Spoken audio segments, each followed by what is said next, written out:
Again. Here. Across. Twist out. Strike to the nose. And run.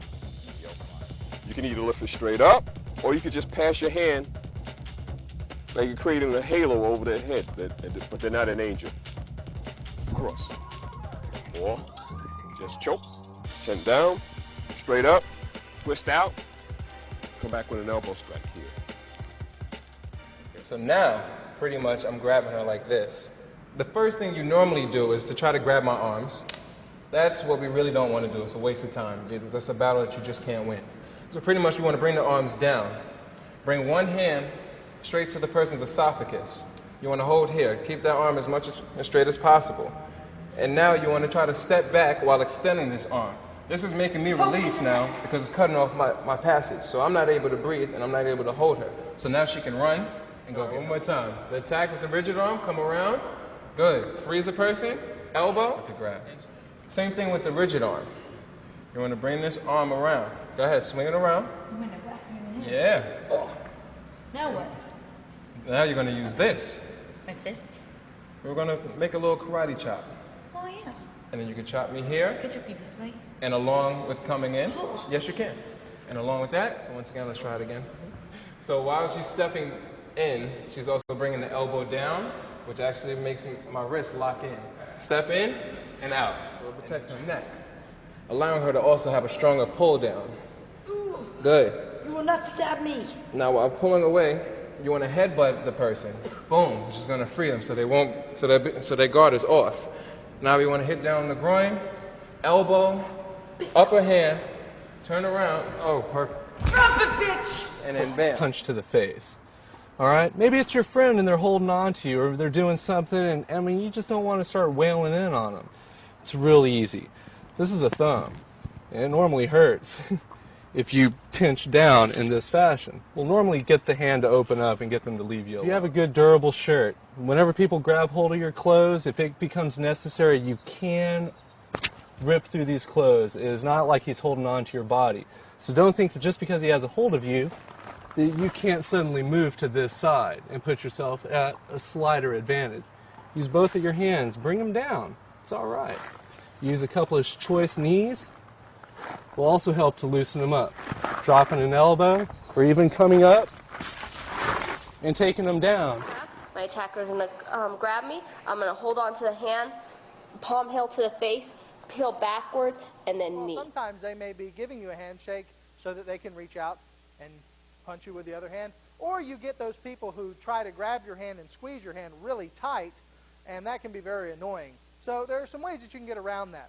The first way on your test is called handshake defense using your own thumb. So what you're going to do, if he grabs me as tight as he can, I can still release my thumb. And you see my thumb sticks out, isn't grabbed. I take my opposite hand, grab his own thumb, and I use this motion here on top of the metacarpals, the points in his hand. And you notice that causes him to flinch because it's painful on top of that bone. And when that happens, that releases the grip that he has on my hand, and I take and go into an outside wrist lock. It's a handshake defense using his thumb. And either grabbing me, or his hand is cocked ready to hit me, or he's telling me what he's going to do to me. My hand is going to reach across, grab his thumb, and roll it down. Notice the more I roll, the more pain he's in. Now, I could stop there, or I could strike. But in the test, I'd like to see you again go into a throw. So you reach across, roll this, turn, and we saw earlier that if he grabs my wrist, I can do a down block and strike the points on the inside of his arm. If he's handshaking me and doing the squeeze or the punch, same thing. I bring my hand up and strike down. I can knife hand down, or I could, like I'm knocking on a door, down just like that. Any direction, any way I want to do it.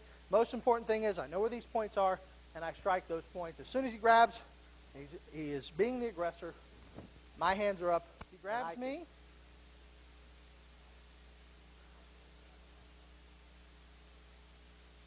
As he grabs me, puts my arm up behind me, pull out, strike him here, and step. A basic wrist grab. If he reaches out crossed hand and grabs my wrist, of course there's 100 different ways to get out. Of course I could just fan over and get out. He grabs me, I could use my other hand fan and trap. There's 100 different ways to get out of a wrist hold. Again, just push off and get away. And if you're a basic karate student, you need to be working on those things. You need to understand that the weakest part of his grip is going to be his thumb. So if you're going to try to get out, if he grabs the same side wrist grab, this thumb is the weakest part of his hand. If I try to pull against his fingers, and he's a nice strong guy, he's got me held, but if I pull against that thumb, hold very tight, he just can't hold on. So you need to understand that first principle. The second thing is cross hand grab. With an outside wrist lock, I can reach over, roll my hand like this, and I now have a very strong outside wrist lock. I push down, he will fall straight there.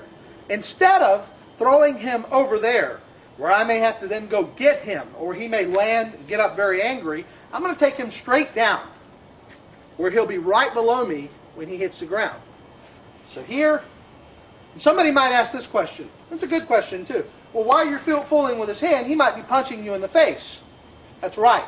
So I might want to give him something to occupy his time. So when I reach to grab his hand, I'm also going to take my foot and I'm going to catch him either in the inside of the leg or possibly with a roundhouse kick to the stomach to get his attention off of what I'm doing with his hand. So if I reach up, tap his leg, there, take his hand. Now, not only is he off balance, but I've got his hand in this position, and look at the position of the hand. It's very important. I have grabbed the meat of the interior of his thumb. I put my thumb on the back. I'm using my hand that was grabbed for leverage, and I'm going to push straight down. When this happens, as soon as the wrist goes past the shoulder, he will fall. Now, what happens if he grabs a same side grab? Well, getting to an outside wrist lock from this is not impossible. I can turn my hand up, and there's an outside wrist lock there. I'll show you how I did that. I just simply turn my hand up again. I wouldn't just do this because he would punch me with his other hand, but I would do a kick at the same time. Release against the thumb, just like I showed you a moment ago. And there I've got this wrist lock. Thumb on the back, finger across the hand, my other hand for leverage. Was a circular motion. He grabs, I come up here, and I create that bend in the elbow with that. What if he's a really strong guy? Well, I may want to come up here, slide down the wrist, and cut into it. Whatever I've got to do, I want this wrist in this position to be pointed at his chest. Because that gives the difference between this, which does hurt and he can feel that, but he can fight that, and this, which is a killer and takes him out. Sometimes schools will call this the bent elbow wrist lock because his elbow should be bent. But a bent elbow wrist lock is a little different because a bent elbow wrist lock, if I did this, I would touch a pressure point here and I would drop him easier because I'm using two pressure points. I'm using the pressure points here and a pressure point higher up on the arm. Those two wrist locks are very important. Quick break, then you leave right.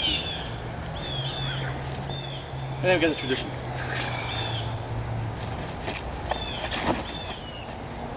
So we're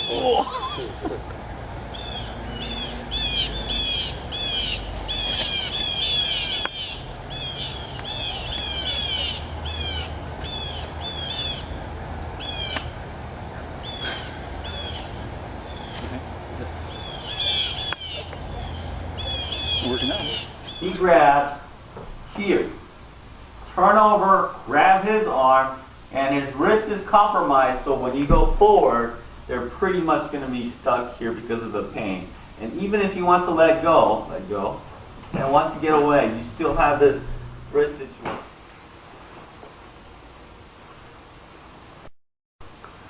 Good. Against just the muscles in his wrists and in his hands. And remember, he's just holding on to my shirt.